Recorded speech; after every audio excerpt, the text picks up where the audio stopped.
guys, welcome back to my YouTube channel. Today we are going to be doing a FAQ video, so frequently asked questions about meditation.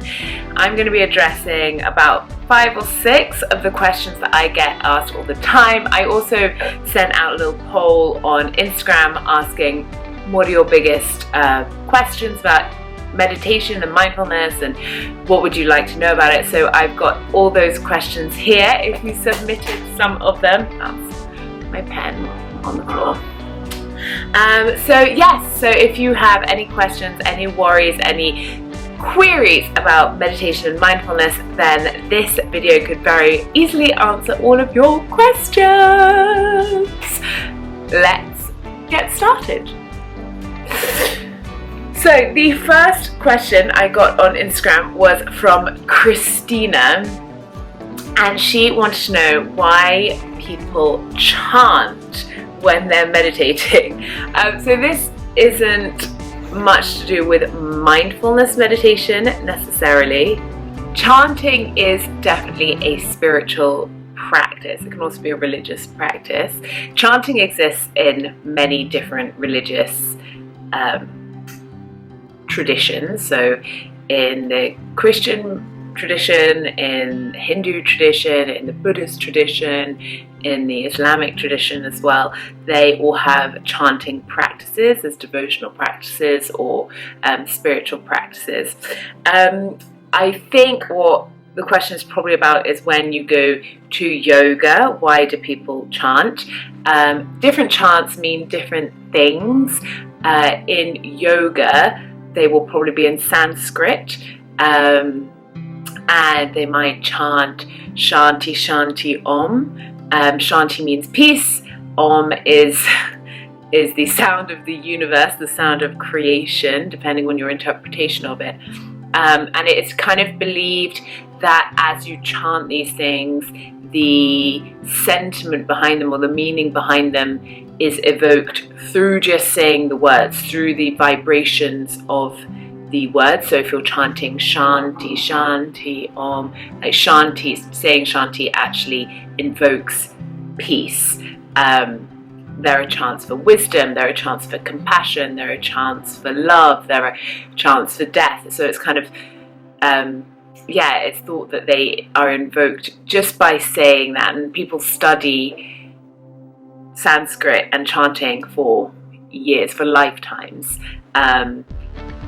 Yes, you also get chanting, people meditate on different mantras.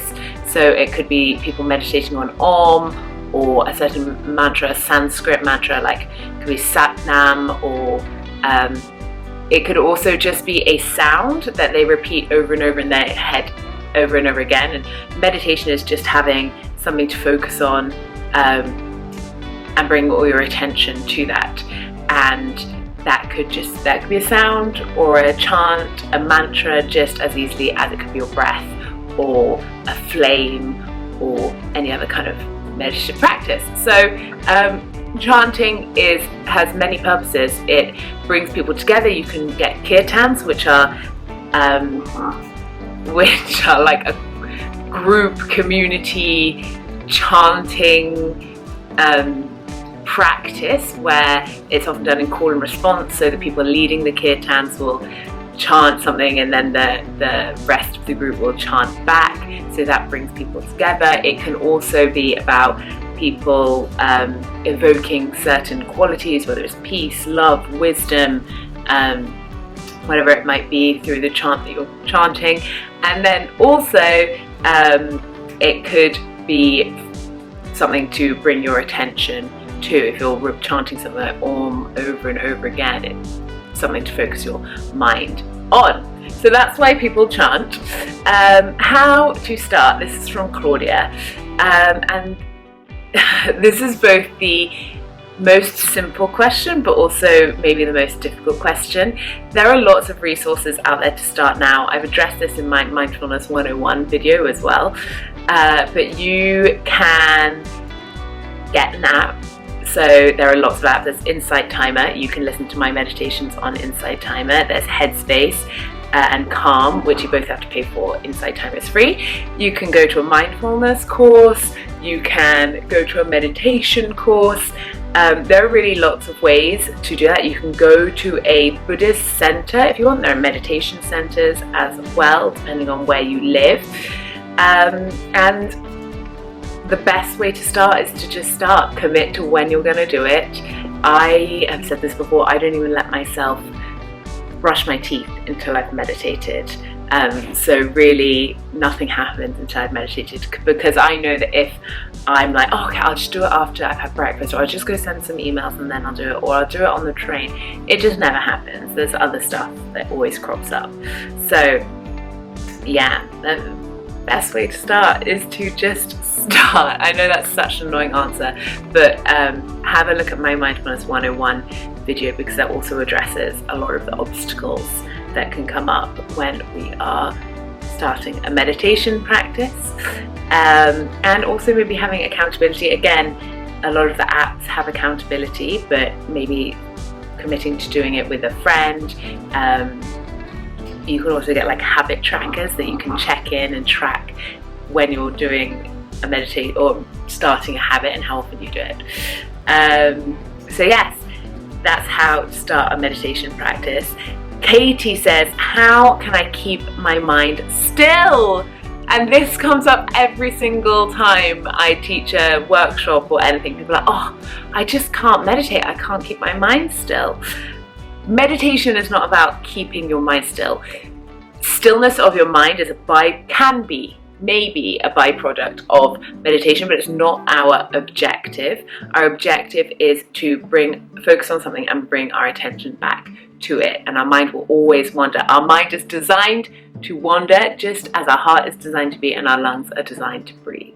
And it's kind of like with sleep. The more we try to sleep, if we can't sleep, the harder we're like, oh, I really need to go to sleep, then the more difficult it is to go to sleep. So take that whole piece of I'm trying to keep my mind still and become curious about, oh, look, my mind is distracted again, without judgment, without criticism, and then bringing your mind back to what you want to focus on. So we're not trying to keep the mind still, because the harder we try and keep the mind still, the more difficult it is. Your mind is going to wander, and that's okay. And we're training it to be focused on one thing. And to train anything, to train to learn a new instrument, to train to drive a car, it takes practice.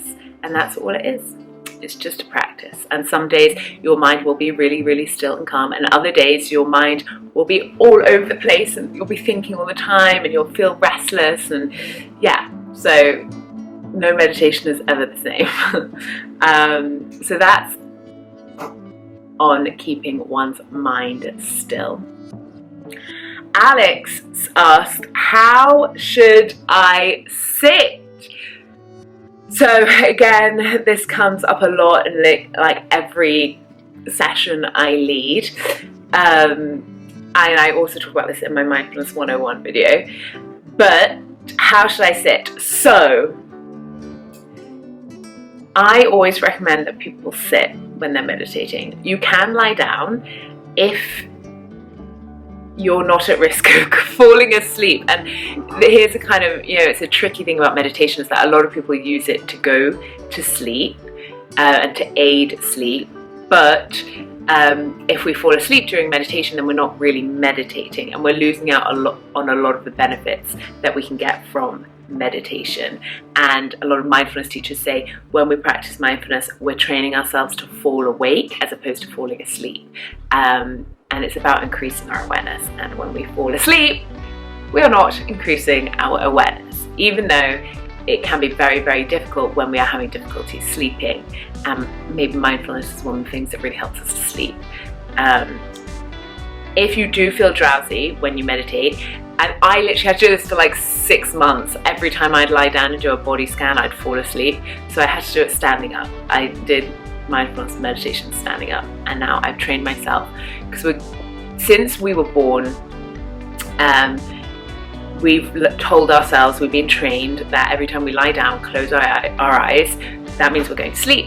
And now we're closing our eyes and maybe lying down and doing something else.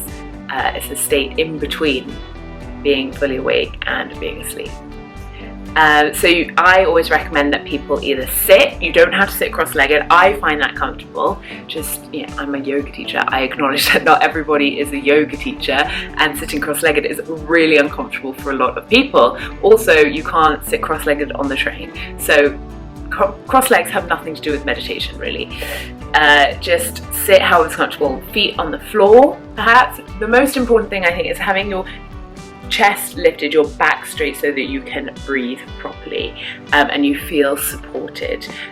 You can lie down, you can stand up, you can sit, you can get meditation cushions, you can also kneel on cushions, whatever is comfortable for you. And I think making sure you're comfortable is the main thing, because creating a meditation habit is hard enough. If it's uncomfortable for your back or your knees, then you're going to be even less likely to do it. So I really don't agree with schools of thought that say you should be sitting a certain way to meditate. I think as long as people are meditating, I don't care how they're sitting, as long as they're not falling asleep. So that's on how to sit. John messaged me saying, when should I meditate? And again, this is a very, very popular question, quite frankly. When is the best time to meditate? The best time to meditate is when you're going to meditate. I meditate in the morning because I know that if I decide to meditate at any other time, it never happens. I cannot tell you how many times I've been like, I'm going to meditate this afternoon. It never happens to me. If I don't meditate in the morning, then I just won't do it that day. And also, when you meditate in the morning, you then have the effects of meditation throughout the day. Also, the later on in the day you meditate, the more tired you are likely to be, so the more at risk you are of falling asleep whilst meditating. And we've already addressed that. But I also acknowledge that people who work shifts, that might not be applicable to them. Or people with young kids who wake up at like 5 a.m. meditating at that time in the morning might just not be an option. So maybe it's when the kids are put to bed, when they're asleep. I know people with families, I don't have kids, so I can't comment, but I know people with families who meditate before dinner. So when the kids are in bed and just before they're about to eat, they'll do their meditation practice then. So it's finding when it works for you and then just committing to it, committing to that time. Matt says, exercise is my meditation, is that okay? Again, this comes up so often, so often. Obviously, physical exercise is great for your body and for your mind. We know that it's a really effective mood booster and de-stressor and things like that. The problem is, and that's great, and it doesn't have to be either or. Both meditation and physical exercise are recommended. There are two things to say on this.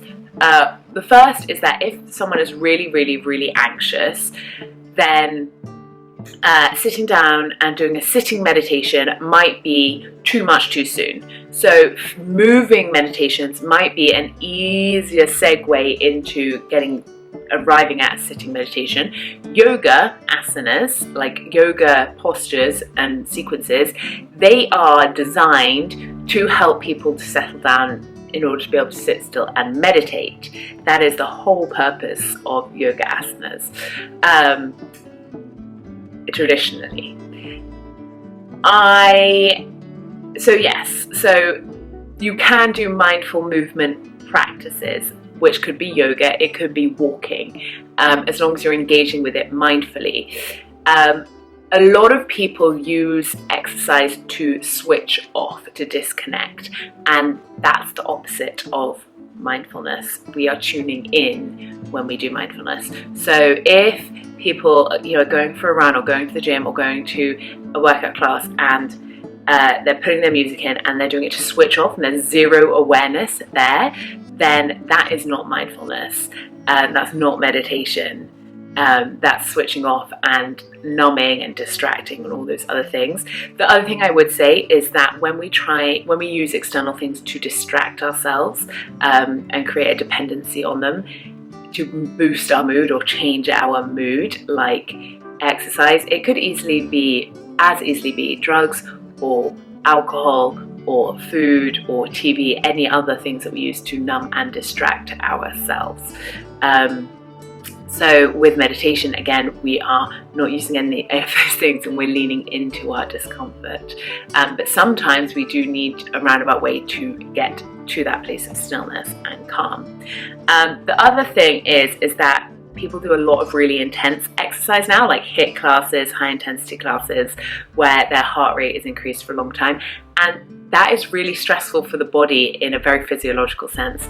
Our heart rate and breath rate would only ever be that elevated for that amount of time in the wild if we were under attack, and our body responds to it the same way. So we release cortisol, we release adrenaline, and that is on top of the cortisol and adrenaline that's already in our systems from our stressful, busy lives. So if people are having difficulty sleeping or are stressed and then they're doing that exercise on top, it's like doubling that stress response in the body. So doing more calming, mindful exercise would be advisable. So yeah, ultimately it's about doing what works for you. Physical movement can be used as a meditation, but a lot of the physical exercise we do nowadays is not mindful at all. It's great. I love HIIT. I love intense workouts, but it's having both and having balance. And the final question comes from Susie. Susie says, what type of meditation should I be doing? Again, I addressed this in my Mindfulness 101 video. There are as many different types of meditation practice as there are physical exercise practices. There are visualizations, there's mantra-based, there's breath-focused, there's you can look at a candle, you can listen to music, there are physical moving meditations. It's about finding a style that works for you and sticking with it and training yourself in it. Equipping yourself with various different meditative techniques, as you do when you do a mindfulness course, you learn different types of meditation techniques, means that you know that if you are too wide and anxious to sit down and do a sitting meditation, you know how to do a moving meditation. If you are feeling too stuck in your head, then you know how to do a grounding meditation to ground yourself. If you're feeling anxious, then maybe it could be that you know how to do a breath-focused meditation.